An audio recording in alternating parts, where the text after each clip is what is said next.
Hello, everyone. So today, my name is Sarah Corbett, and I'm here to talk with you about the Lyonville Hemp House. But first, I'd like to acknowledge the Dja Dja Wurrung people as the traditional owners of the land and waters on whose unceded lands we live, and pay my respects to elders past and present. So we bought a block of land in April 2018. It was 7.5 acres. Pretty much nothing there except an electricity connection, some water tanks, and a large spring-fed dam. But we loved the deep volcanic soil, the northern aspect, and the high rainfall. Today, we've now built a track, a windbreak, a shed, a whole house, an orchard, an apiary for our bees, gardens, and animal fencing, with plans for a greenhouse, chooks, alpacas, and goats.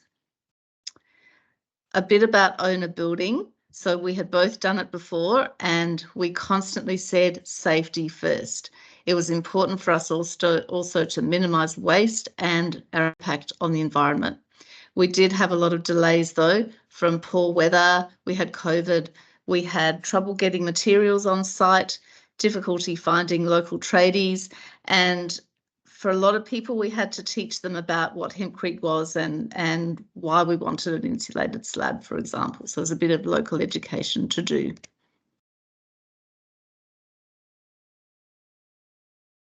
Lyonville is a really cold place, so it's generally 6 degrees below the general temperature in Melbourne. We get heavy frosts for up to 8 months a year, and we often get snow. It also gets hot, it gets dry, it can be really wet, and also frequent wind. So we needed a house that was designed for the climate, a pretty tough climate. So the design brief was for a functional and beautiful small house, suited to its place and to the climate. Thermal efficiency and sustainable materials were really important, and it needed to be achievable for us as owner builders. We adopted solar passive principles, and we also created a master plan for the whole property, which I really recommend as a way of making sure all the elements fit together. We fell in love with hempcrete straight away. It ticked all the boxes in terms of its amazing thermal performance, its ability to regulate its own humidity. It's a healthy house where condensation and mold doesn't build up. It has really peaceful acoustics. It's vermin, pest, and termite resistant. It's also importantly fire resistant. It sequesters carbon through the life of the building, which is a long life of the building, and it was going to be easy for us to learn and to teach others. And its thermal performance, wow, we've been so impressed. It is really an incredible result. Here's a little snapshot of our weather station. And on this night in the winter, it was almost 1 degree outside and 99% humidity, whereas inside the house, it's 20 degrees and a comfortable 49% humidity. Now, please note, there's no heating on here. There's no heat exchange or anything. It's just the passive management of the building that the building does on its own. So how is this possible? House is rated NATHERS 7.6, but we actually think it performs a lot better than that in practice. It has high thermal mass and high insulation. Its walls breathe, and it's rendered on the outside in lime and the inside in clay. And so it really does breathe and regulate its own humidity. We opted, because it's such a cold place, we opted for a small wood heater, and we bought one that would suit our needs, quite a small heater that when the sun doesn't shine for a week, we might need a bit of top up in heat, and we chose a small Canadian heater that was under-spec'd for the size of our house. We also designed windows on all sides of the building, including the roof, casement windows that would protrude from the building and scoop in cool air from the outside to rapidly cool it down, and circulate air with large big ass fans from the ceiling upstairs and downstairs. We don't have any air conditioning and we really haven't needed it yet.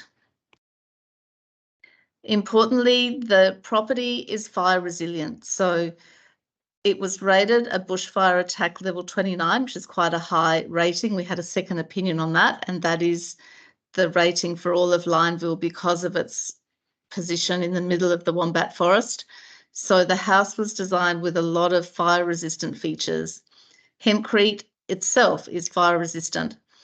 Also, all of the external timber needed to be either fire resistant hardwood or softwood treated with intumescent paint. We opted for Migless alley-clad windows that are aluminium fireproof on the outside and attractive Tasmanian oak on the inside. And these windows included aluminium screens and a low E glass. We have a really beautiful, sustainable and quite an oversized kitchen for the small size of our block or our house. It's fitted with a 90 centimetre induction cooker, so it's our first foray into induction cooking. I've always been a gas person, but I'm really a convert to induction now. It has a recirculating range hood. So again, we tried to have a very airtight envelope of the building without penetrations from outside ducting. And so the range hood filters through carbon filters the air from the exhaust of the stove and recirculates it inside the building, which is working well. The bathroom is a very small combined bathroom laundry.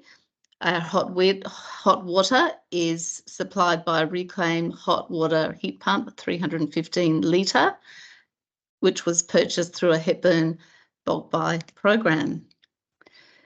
All of our rainwater is collected from the house and shed into a 22,000 litre tank. This includes a water reserve for firefighting. Water for the home and garden use is pumped and stored on the highest point of the property. All sewage and grey water from the house and shed is processed by a worm composting septic system. And that is the end of our presentation. So I really hope to see you at the open house in April. Otherwise, please reach out if you have any questions and have a good day. Thank you. Bye-bye.